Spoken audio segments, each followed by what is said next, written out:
Hey, what is up everybody? Jacob here, back with another video. Now, I know I haven't posted in quite some time, and I apologize about that. It has been absolutely insane trying to finish up my last few major rotations for med school, submitting my residency application, and now we're in the heat of residency interviews. Now, if 2020 has taught us anything, it's that things don't always go as they plan.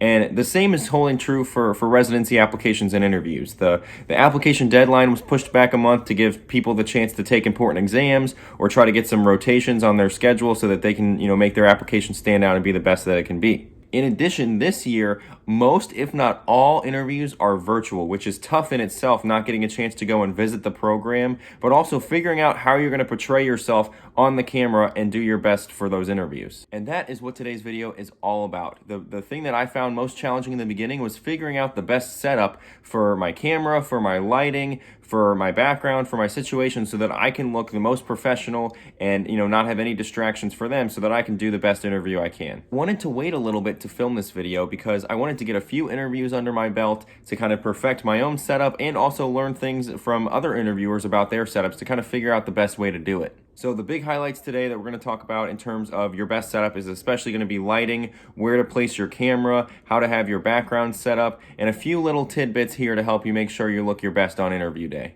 All right, so here we get a good look at my setup. I'm actually in my own room. I have this little futon here, and I figured this would be perfect for my interviews, and I'll tell you why.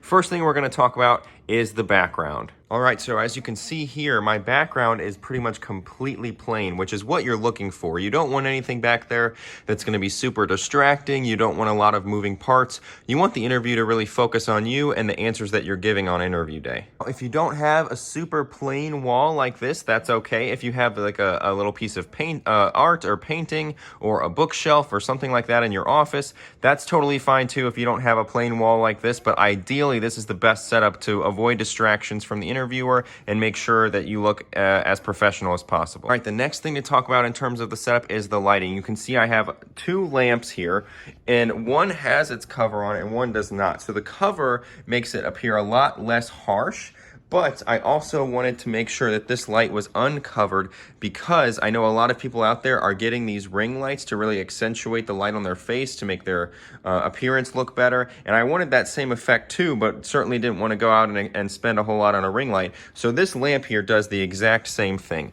and it's adjustable. So I make sure that I have the lamp above my laptop, and as you can see, that is not casting a shadow. The laptop is not casting a shadow on me whatsoever. So as you can see from this setup, I'm sitting in my interview spot right now. I have my background. I know there's a shadow from the phone, but I have my background that is plain, not distracting. I've got my light set up here and my light set up in front of me. Now, previously, I did have that light on the right to kind of equalize, but I really wanted that effect of having the light right in my face like those ring lights give you. Let's take a little look. Next thing you want to make sure you set up is your camera. So let's take a look at how I appear to the interviewer. So as you can see, my background is plain. It's not distracting. The light is looking like it's okay on my face. And, there's not weird lighting situations or shadows. And as you notice here, one little tip that I have for you guys, I have a little sticky note here.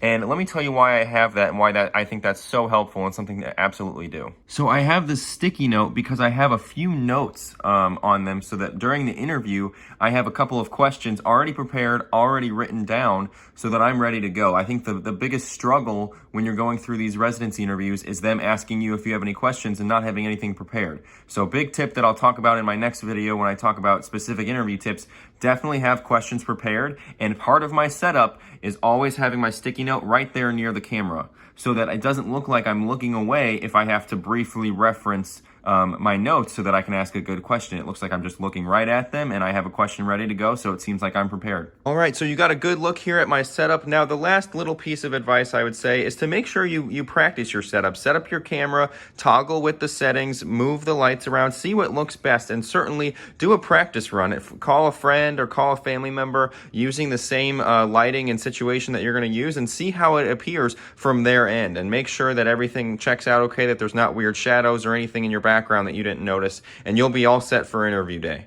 Thanks for hanging out with me and checking out my interview setup. As always, if you guys have any questions about virtual interviews or about how to set up your camera and lighting, drop a comment below and I'll be sure to answer any questions you guys have. As always, I'll see you next time.